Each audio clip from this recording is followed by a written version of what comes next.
6.25 한국전쟁, 국군은 왜 막지 못했을까? 이성규조, 도서출판 현대사 포럼, 저자 이성규, 1942년 평양에서 태어나 조선대학교 부속고등학교와 성결대학교 및 서울신학대학 대학원을 졸업하였습니다. 2001년 비무장지대 김은중이 사건 국방부 조사위원으로 활동하였으며 군복무 때부터 6.25에 관심을 갖고 40여 년을 한국 전사를 연구하였으며 1990년 한국전 다시 써야 한다고를 출간하였고 그간의 연구를 정리한 제2차 한국전쟁 끝나지 않은 전쟁 6.25를 말한다를 출간하고 6.25 한국전쟁 막을 수 있었다를 출간하였다. 기독교 목사로 활동하여 북부지역 기독교연합회 회장 및 기독교 대한성결교회 서울 강북지방의 회장을 역임하였습니다. 중앙신학교 학생과장으로 재직하며 중간사와 시편, 한국기독교사를 강의하였고 현재 수유리 백운교회 담임목사로 재직 중입니다. 지은 책으로는 6.25 한국전쟁 국군은 왜 막지 못했을까? 인민군 4일 만에 서울 점령, 제주 4.3 사건의 진상, 파기된 한국사, 현대 역사신학, 올바른 해방전후사의 인식, 다시 써야 할 한국 기독교사, 6.25 한국전쟁 국군은 왜 막지 못했을까? 이성규조, 도서출판 현대사 포럼 꼭 책자를 사서 보셨으면 감사하겠습니다. 6.25 한국전쟁 국군은 왜 막지 못했을까? 머릿말. 북한의 핵과 대포동 이후 은하수 미사일 문제는 미국과 한국뿐만 아니라 일본, 중국, 러시아, 동남아가 세계적인 문제로 대두되고 있고 한반도의 불안은 한국전이 끝난 후부터 지금까지 계속되고 있습니다. 우리들은 한국전의 결과인 1000만 이상 가족들의 고통을 KBS 남북의 창을 통해 잘 알고 있습니다. 그리고 요즘 메가더 장군과 미군이 아니었으면 한반도는 통일되었을 것이라고 하면서 인천의 메가더 장군 동상을 철거해야 한다고 시위를 벌이고 있고 강정구 교수의 6.25는 통일 인민해방전쟁이었다라는 발언으로 무리를 빚어 처벌 방법을 가지고 김정민 검찰총장이 사임을 할 정도가 되었습니다. 또한 제주도 4.3 폭동을 제주 민중봉기라고 가짜보고서를 작성하여 국민과 국회를 기만하여 노무현 대통령은 제주도 4.3 폭동을 제주 4.3 항쟁이라고 하면서 제주도민에게 2번이나 사과를 하였고 인민군의 남침인 6.25 한국전을 좌파들인 그동안 주장한 대로 내전이라 하고 있다. 조정래의 태백산맥은 14연대 반란은 미군의 무력 탄압의 방어적 폭력이었다고 하면서 14연대 반란을 여순 항쟁이라고 하고 있다. 80년 5월 18일 후 전두환 군사 독재에 항의하면서 우리는 둘이 될 수 없다라는 단행본을 통해 6.25는 미국이 대리전쟁이었다고 하는 주사파 전대협 학생들을 성장하여 60여 명이 17대 국회의원이 되어 국정에 영향력을 행사하고 있다. 사립학교 법원 정교조 일부가 각 학교를 장악하여 대한민국을 부정하고 주체사상을 학생들에게 교육시키려 하고 있어 사학재단은 반대하고 있다. 좌파 출신들이 사회 곳곳에 영향력을 행사하면서 반미 친북 세력이 급성장하였다. 이 모든 것은 좌파들이 6.25 한국전에 대해 왜곡하여 학생들을 선동하는 데 있다. 역사를 모르면 현재를 알 수 없고 미래가 보이지 않는다. 한국전이 시작된 지도 66년이 지났지만 우리는 한국전쟁에 대해 정확히 알 수 있는 내용을 접하기가 어려웠다. 수정주의 학자들이 특히 커밍스나 쿱타 같은 미국 교수들이 한국전 연구 단행물을 냈으나 정통주의 학자들 특히 국내에서는 전서만 있는 실정이 오늘의 이런 결과를 가져왔다고 본다. 왜 한국전이 발발하였을까? 왜 한국전을 미연에 막지 못하였을까? 왜 한국전 초전 최병덕 장군은 인민군 공격을 막지 못하고 국군을 대표하여 미군을 한국전에 개입하게 하였을까? 왜 김일성은 11만 대병과 240대의 전차를 가지고 삼파선을 넘어 남한을 공격하였을 때 50년 7월 10일까지 부산을 완전히 점령하고 대승하여 적과 통일할 수 있었는데 마산 앞 진동까지 점령해놓고 대표했을까?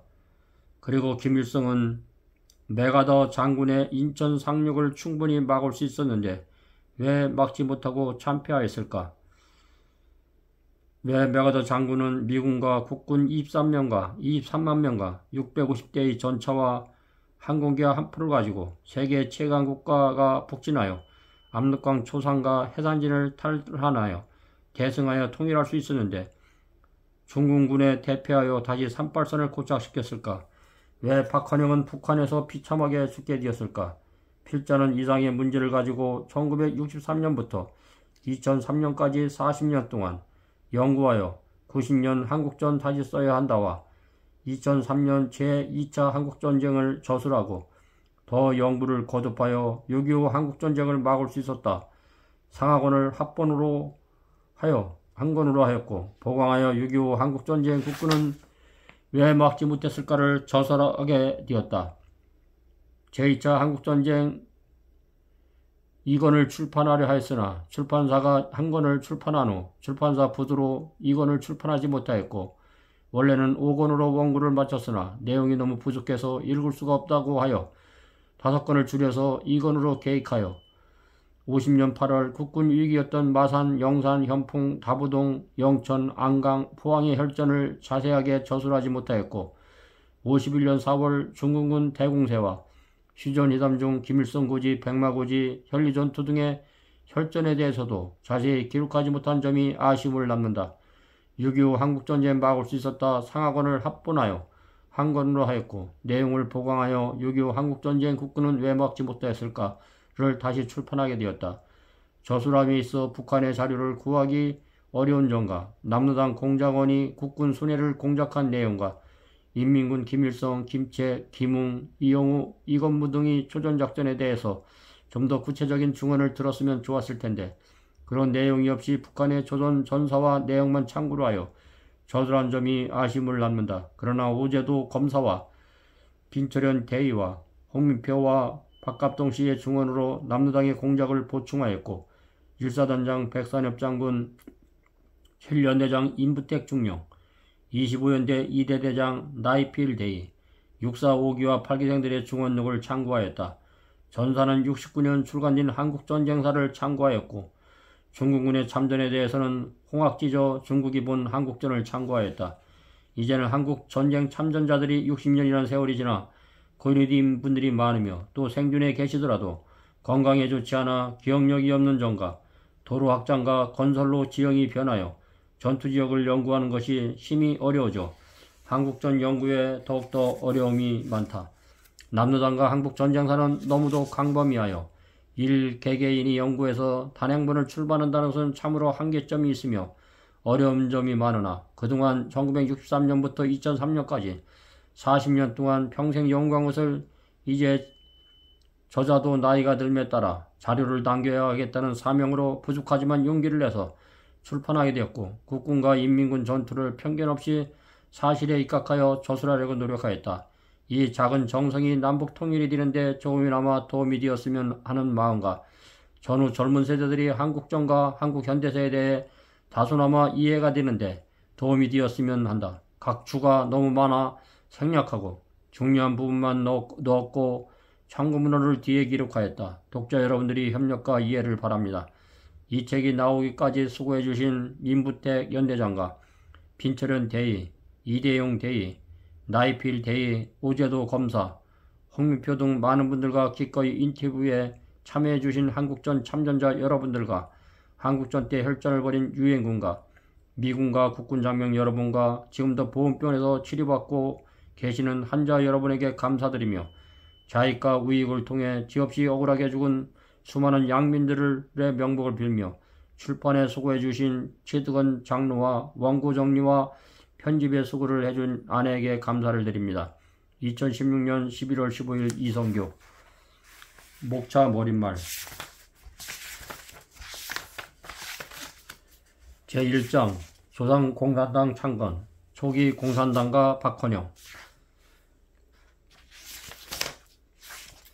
박헌영은 1900년 5월 1일 충남 예산군 신양면 산양리 333번지에서 박연주의 둘째 부인 이씨와의 사이에 출생하였습니다.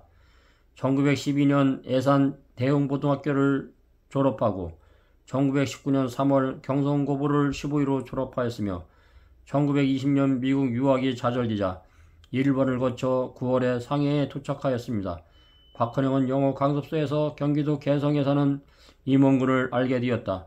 임원군은 설린상고를 졸업하고 일본 경웅대학을 다니다 상해로 온 사람으로 박헌영과 동년배였다. 임원군이 박헌영에게 이르쿠츠프 고려 공산당 상해 지부에 가자고 권하여 김만겸을 만나 공산당에 가입하여 사상교육을 받았으며 여운형의 영향도 많이 받았다.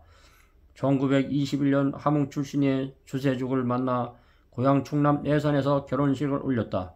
같은 해 박헌영은 상해 고려공산당 청년동맹을 조직하여 책임비서가 되었다. 1922년 1월 제1차 국동인민대표자회의가 모스크바에서 개최될 때 박헌영은 공청 공산당 청년동맹 대표로 참석하였다. 이때 한국 대표는 23개 사회단체에서 52명이 선출되어 참석 동대의 총수 144명 중 28%를 차지할 정도의 조선의 공산당은 확대되었다. 이때 이동희, 박진순, 여운형, 김부식 등이 참석하였다. 1922년 3월 25일 박헌영은 김만겸으로부터 300원의 지원을 받아 국내의 공산당을 확대 조직하려고 김단야, 임원군과 함께 국내에 잠입하였다. 그들은 신의주를 거쳐 경성으로 가려다 신의주 경찰서에 체포되어 1년 6개월의 징역을 선고받고 복역하였다. 그 후 1924년 1월 18일 수륙하여 1월 20일 서울에 도착했다. 그리하여 그의 이름이 처음으로 동아일보에 오르게 되었다. 1924년 2월 11일 김단야, 임원군과 함께 신흥청년동맹에 가입하여 강연 등을 하였다. 조선공산당 급성장 1919년 3월 1일 운동 때 4월 1214 모임을 갖고 342만세를 불렀다. 이때 200여만 명이 3.1운동에 가담하였다. 이 중 사망자 7,509명, 부상 1,591명, 권고된 자 46,948명, 기소자 26,000여 명, 실형 540명이었다. 만세를 부르던 미국과 강대국이 협력하여 일본의 침략에서 한국이 해방된 줄만 알았는데 수많은 희생자만 있었지 독립의 가능성은 전혀 보이지 않자 국민들은 절망하였다. 민족주의자들은 해이로 탈출을 하든지 숨든지 감옥살이를 해야 했다. 이 공백 기간을 통해 공산주의자들은 미국은 우리를 돕지 않는다. 그러나 소련의 도움으로 우리가 독립이 될 수 있다는 것과 무상몰수, 무상분배와 평등사상을 선동하여 국민들과 청년들에게 파고들었다. 그리하여 절망적이던 국민들에게 희망을 갖게 하여 많은 호응을 얻은 공산주의는 기하급수적으로 성장하였다. 1920년 조선노동공제의, 1924년 조선노동총연맹, 1927년 조선농민총연동맹 등이 조직되었고 1928년까지 총 350개 국동조직과 160개의 농민조직이 조직돼 그 세력은 점점 확대되어 국민들에게 뿌리를 내리고 있었다. 이대로 가면 공산주의가 한국을 완전히 장악할 수 있었다. 1925년 4월 17일 오후 1시 설 을지로 일가 아서원 중국집 2층에서 김재봉, 윤병독, 김약수, 박헌영 등의 20여 명이 조선공산당 결선석을 가졌다. 이때 김재봉이 책임비서가 되었다. 당 측은 전문 95개 조였고 당 최고기관은 당대의이며 중앙집행위원은 당대의에 선출하여 당의 기본 조직은 세포, 야채이카로 하였다. 기본 기관은 공장, 농민, 학교, 군대, 간청 등에서 집중 조직하여 3명의 세포가 있을 때 조직되고 군당 간부가 관리한다고 하였다. 1925년 5월 18일 종로의 박헌영 집에서 공산당 기관 4표와 청년 18명이 모여 고려공산청년을 조직하였고 박헌영이 책임비서가 되어 이때부터 박헌영이 실권자가 되었다.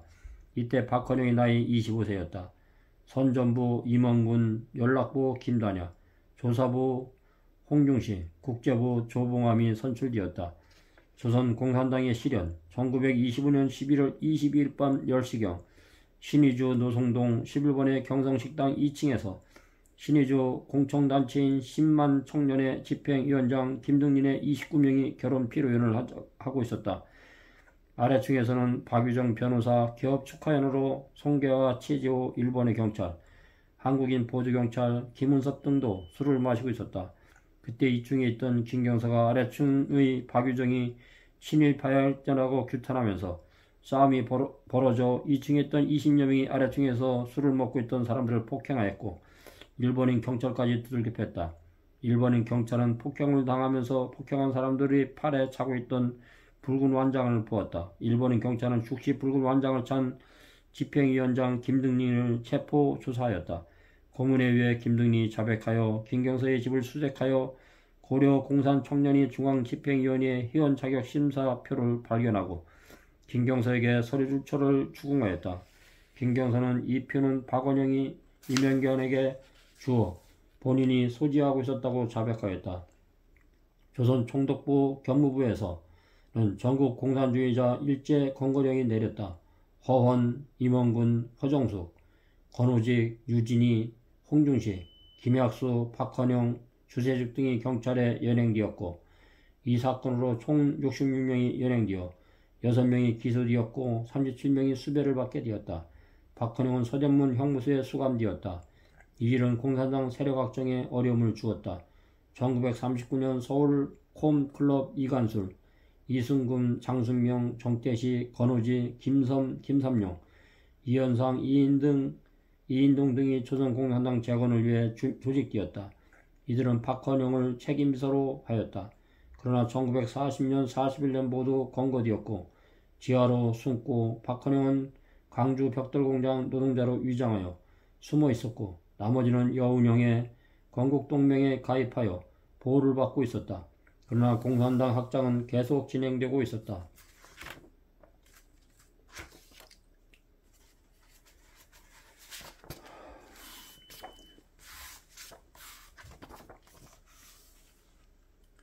우리가 역사를 모르면 현재를 알 수 없고 미래가 보이지 않습니다.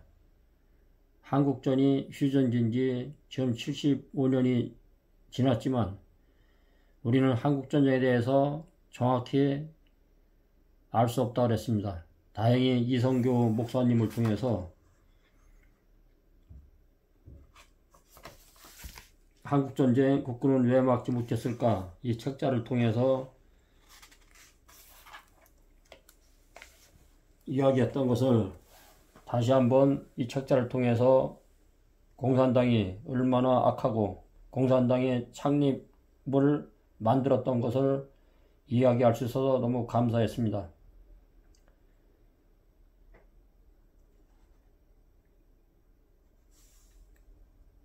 이 본문의 내용에 보면은 강정구 교수의 6.25 통일 인민해방전쟁에 따른 발언으로 무리를 빚어 처벌 방법을 가지고 김정민 경찰청이 사임할 정도가 되었고 제주도 사상폭동을 제주민중분기라고 가짜보고서를 작성하여 국민과 국회를 기만하여 노무현 대통령은 제주도 사상폭동을 제주 4.3 항쟁이라고 하면서 제주도민에게 2번이나 사과를 하였고 인민군의 남침인 6.25 한국전을 좌파들이 그동안 주장한 대로 내전이라고 하고 있고 조정래의 태백산맥은 14연대 반란은 미군의 무력 탄압에 방어적 폭력이었다고 하면서 14연대 반란을 여순 항쟁이라고 하고 있다.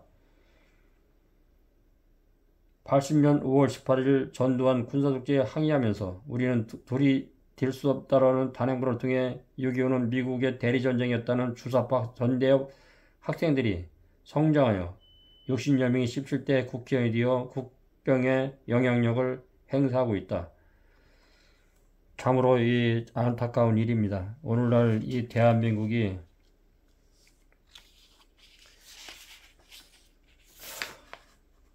풍전등화 같은 상태에 있습니다.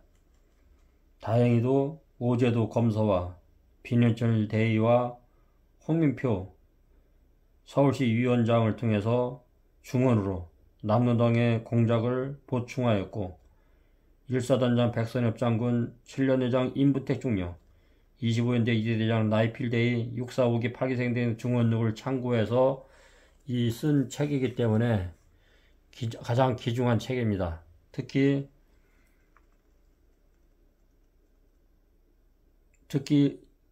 홍민표를 통해서 많은 사람들이 전향하는 계기가 되었습니다. 참으로 이 귀중한 책자들을 상고하면서 다시 한번 저 자신부터 애국심을 기르고 이 풍전등화 같은 이 대한민국을 구하는 일에 조금이나마 도움이었으면 감사하겠습니다. 여러분들도 각자들도 각 가정에서 특히 어머님들 밥상에서 자녀들에게 6.25 전쟁과 애국운동을 특히 멸공정신을 심어주었으면 감사하겠습니다. 감사합니다.